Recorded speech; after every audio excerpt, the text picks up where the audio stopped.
Here we have something for the lovers of big watches, but the Longines Ultra-Chron is not only wearable for wrists of 18 centimeters and above. Why? Let's find out. The road model for this watch was released in 1968. The innovation back then was the super fast ticking movement that provided more accuracy. You find this velocity in the Ultra-Chron name and of course in the logo, this little amplitude there with its characteristic peaks. So let's go over the specifications.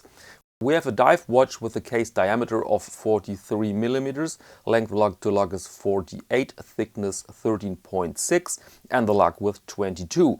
The watch has a unidirectional bezel with a sapphire insert and the crystal is also a sapphire. Then we have a screw-down crown and a water resistance up to 300 meters. Inside we find the caliber L836, graded in-house with 36,000 beats and a power reserve of solid 52 hours. The watch comes either on metal, leather or a NATO strap and the price for the steel version is 3,510 euros or 3,700 US dollars. So let's begin with the dial.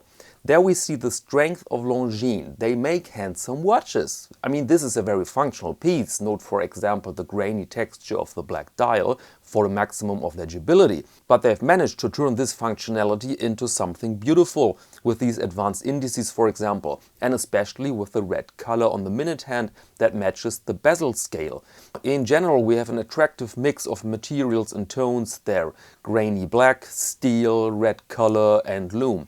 Also very nice is the sapphire bezel insert. Of course, historically not correct, but this is not a piece for a museum and that insert shines. Purists may be relieved that the watch comes without a date, and in fact the absence will affect the worth of this piece. Compare for example prices of the Longines Legend Diver with and without date and you know exactly what I mean. Very notable is also the case. At first glance it appears a bit brutalistic, like some concrete buildings from the 60s, but it is more functional than we think. This case is basically a huge bumper around the entire watch. Similar designs we know for example from Vostok. And now you may say, all good, but who can wear a piece with a diameter of 43 millimeters? Answer, most people, because the watch is not very long.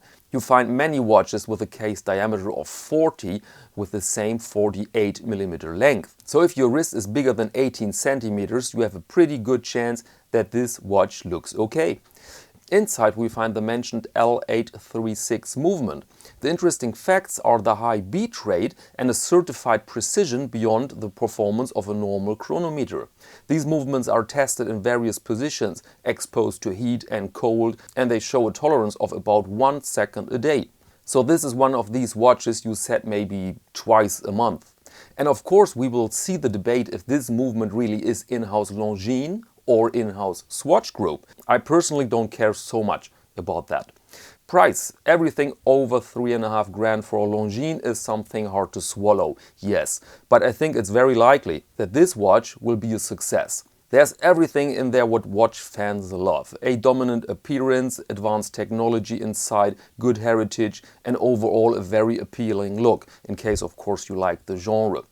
By the way, the version on leather is about 200 bucks less expensive, but I wouldn't buy it. 200 euros or US dollars is a good price for a well-made bracelet from a big brand, and you can switch to leather or NATO later. And with that hint, allow me to close this episode, ladies and gentlemen. Thank you very much and see you next Monday to Watch of the Week.